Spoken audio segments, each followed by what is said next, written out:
Hello and welcome back to the channel. Apparently a landlord decided to take the law into his own hands and he killed two of his tenants and he tried to kill a third tenant. And it is because of non-payment of rent. Anyway, let me go ahead and show you his image. I want you to see this guy. This is the guy right here. So he kills two of his tenants and a third one narrowly escaped with his life. Okay, but he did shoot him as well.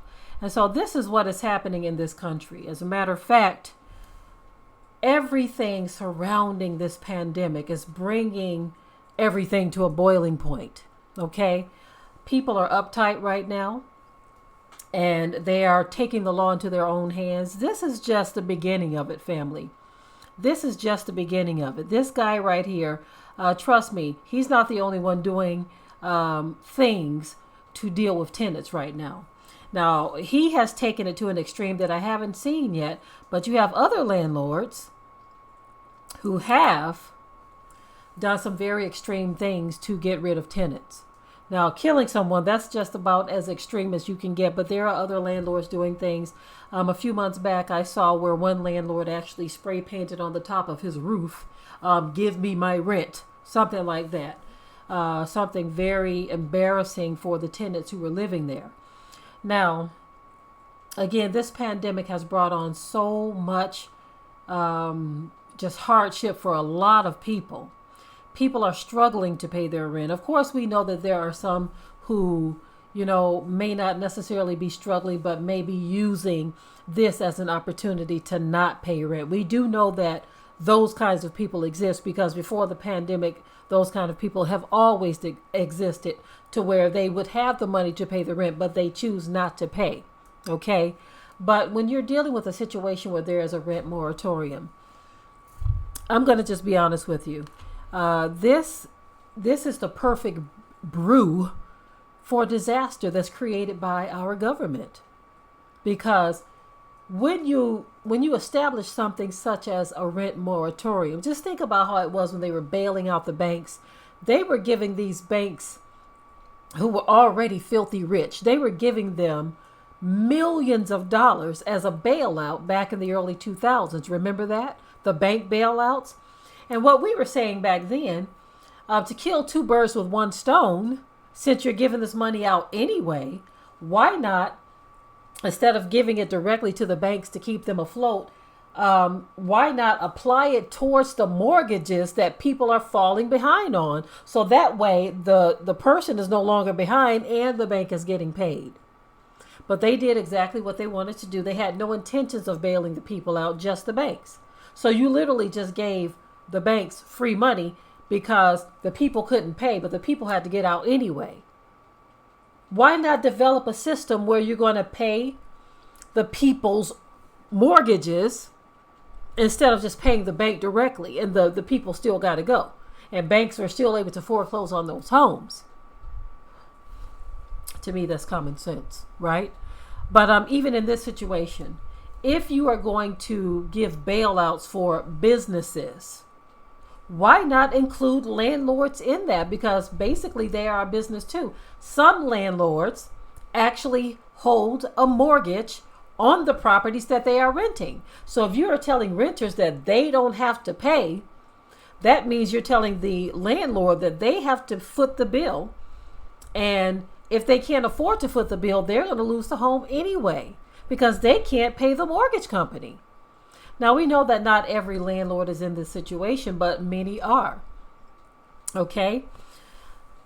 There was a story not long ago where there was a black landlord. There was a black female landlord. And she was saying that this whole rent moratorium has literally just made it impossible for her to be a landlord because she cannot afford the expense involved with being a landlord without the rent. So if you're going to try to solve a problem, look at the whole situation. Don't create another problem by trying to solve one part of it. So if you're going to say, look, you don't have to pay rent since you don't have a job, the landlord needs to be compensated. And since you're shelling out all of this money, You're sending money to this one, you're sending money to that one. Businesses are being bailed out. Farmers are being bailed out. Everybody's being bailed out.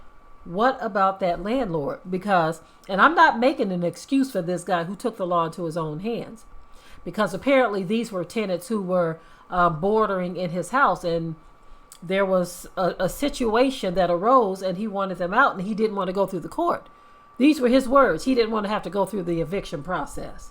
So we're dealing with a murdering lunatic in this case, okay, where he didn't want to go through the court system. Now you're going to have to go through the court system anyway, because no, you didn't think that you were going to just be able to shoot and kill these people and get off scot-free without having to go to court. So he obviously didn't think this out. So I'm not making any excuse for people like him. But what I'm saying is this whole thing that they've put out here, that they've put into action, rent moratorium, but you're not going to offer any type of assistance to the homeowners, because not every landlord is rich. Now, of course, I do believe that you can look at things on a case-to-case basis, a case-by-case basis. If you have someone who owns multi-million dollars worth of property and all of this, and they can afford it, of course you can look at it on an individual basis, right? But if you have someone who owns one or two houses, right, and they are depending on that rent to survive themselves, you have just created a monster by telling this tenant or their tenants, oh, you don't have to pay. You don't have to pay, especially when some of these tenants have the option to go back to work, but they choose not to because the government told them they don't have to pay, and I'm going to give you some money to stay at home. What are they trying to do here?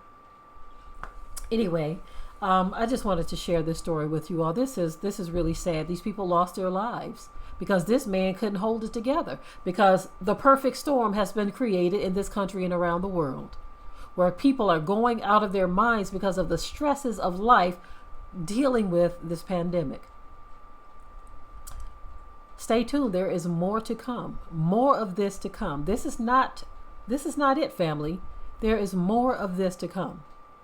And so this is why we say fortify your life as best as you can in every aspect. Fortify your life. Security, food, whatever you can do to secure your family, because more of this type of behavior is coming. And as we have always stated, people need to come together. And of course, we are not suggesting that you come together with questionable people, because sometimes you can come together with people who can, they themselves, be a detriment to your family or to your life. So when I say come together, I'm saying do it in wisdom. Okay. Anyway, I'm done with this story, and I am looking forward to seeing your comments below. But until next time. We hope you liked today's topic. Please leave your comments below. If you haven't already, subscribe to the channel, share it like this video, and with that, we're out. Be sure to ring the bell to be notified of new uploads on this channel, and also comment, share, like, and subscribe.